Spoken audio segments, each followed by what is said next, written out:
सूर्यलोक foundation और छाया trades पक्षर रक्तदान शिविर गतकाली ओडापड़ा ब्लॉक अंतर्गत नरेंद्रपुर कंटाबणिया ढेंकानाल अग्रणी सामाजिक और सांस्कृतिक अनुष्ठान सूर्यलोक फाउंडेशन और छाया ट्रेड्स नरेंद्रपुर पक्षर मिलित भाव एक रक्तदान शिविर अनुष्ठित हो जाइछि। एही शिविर रे 52 यूनिट रक्त संग्रहित होइतिला।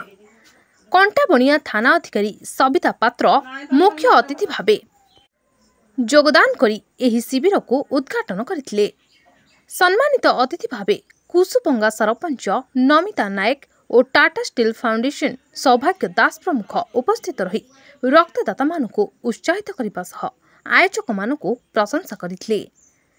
सूर्यलोक फाउंडेशन अनुष्ठान कार्यनिर्वाही निर्देशिका स्मिता प्रियदर्शिनी षडंगी, एडमिनिस्ट्रेटिव ऑफिसर चित्तरंजन नाथ, उपदेष्टा शक्ति प्रसाद हरिचंदन, उपदेष्टा प्रीतिरंजन मिश्र एवं छाया ट्रेड्स पक्षरु सौम्य प्रशांति नाथ, मानस रंजन स्वाई, मानस पाइक, दीपक नायक, अविनाश गणनायक, मानस नायक, भक्तचरण महापात्र, प्रलय नायक, गौरीराज फाउंडेशन संपादिका विभाराणी पात्र, तुलसी विश्वाल और चंदन मिश्र प्रमुख कार्यक्रम को सुचारू रूपे परिचालना करी रक्तदाता मानकु शुभेच्छा ज्ञापन करथिले।